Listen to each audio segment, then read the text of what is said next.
Hello and welcome back to Choice Bits of Bliss. Today we're going to go into a kit dive with my collection obsession kit for March. I got interrupted when I was making my kit. You saw that on the first of this month. So I needed to leave. I had to travel and I was not finished processing the thoughts and making my plans for this kit. So I've talked about this before that, once I leave my room and then come back up here, it's like a brand new world. I have no clue what I was thinking or planning before I left the room. So I've had one of my subscribers say, maybe you should take some notes. And then Teresa, we were talking about it one night when we were scrapping together, and Teresa said, maybe you should make some notes. So then I thought, maybe I should make some notes. I did. I did this time. So I just grabbed an index card and I thought, okay, while it's on my mind before I leave, I'm just going to jot down a few ideas. So what I decided to do was to make individual page kits, print some photos, add texture by tearing paper, sewing, use fabric, lace, book page, ribbon, just add in some things, the different elements to make this kit more dynamic. And I had talked about that when I did the kit reveal video, that I don't want every single page to look like, oh, that is Simple Stories, Simple Vintage Lemon Twist. I don't want everybody to just immediately know that, because this collection was so iconic. And then number 4, I wrote down isolate colors. So I'm going to kind of walk you through how I'm going to achieve some of those things. I still have a lot of paper. So this pack is the paper that I am not going to use. It's a lot. And that's not the goal for Collection Obsession. The goal is not to completely use up a kit. Now, sometimes I do because I don't have a lot, but this one I have quite a bit and I'm not going to use it.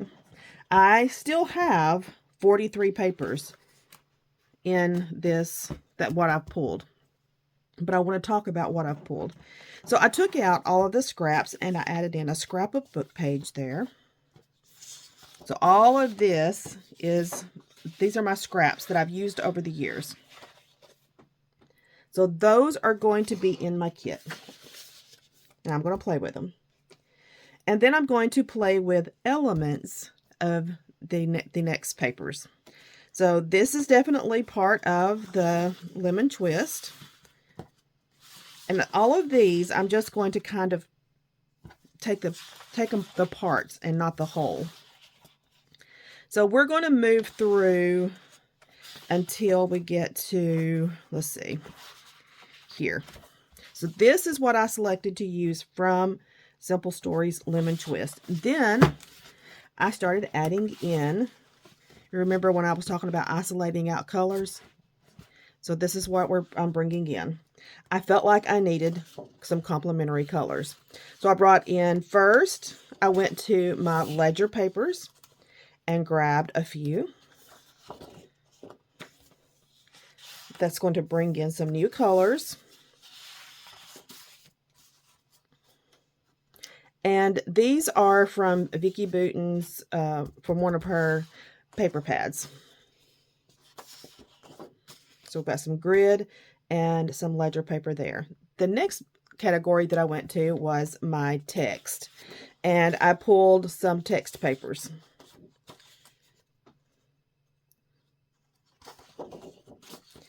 And then I went to, I got these out of order. Then I decided on some wood grain.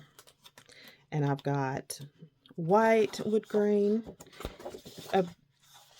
So this one is from Cartabella Spring Market. This one is from A Dog's Tale from Echo Park.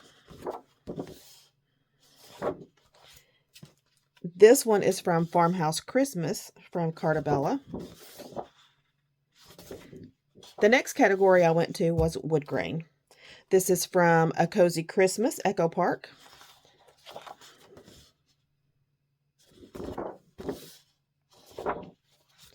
This one is from Color Vibe, Simple Stories, and it has a grid on the other side. This is from a paper pad. The last category I went to was my gingham. And I have this from Pebbles Basics. This one from Photo Play, Lucky Charm. Oh, I like that too. Ooh, may have to use that. This one is from a paper pad. And then at the very end, I was looking online trying to find some ideas, and I saw a black and white polka dot used, and I thought, I'm going to go ahead and grab one, so I did. And the last thing I did was I went through, because these are the colors of the kit. So this is what Simple Vintage Lemon Twist looks like. This is the entire color scheme.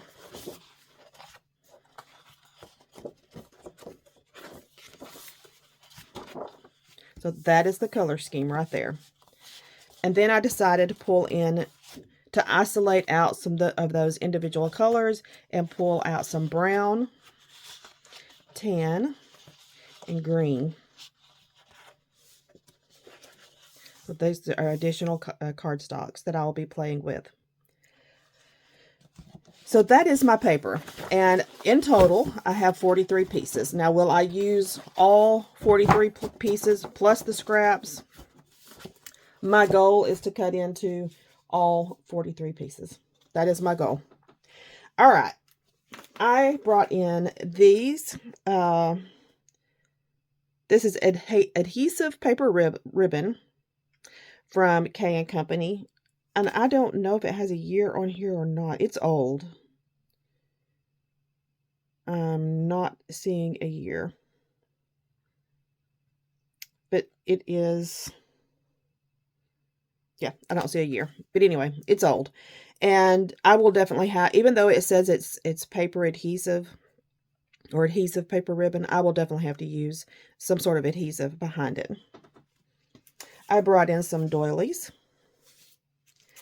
I brought in, so I'm going more toward the lime colors on these elements.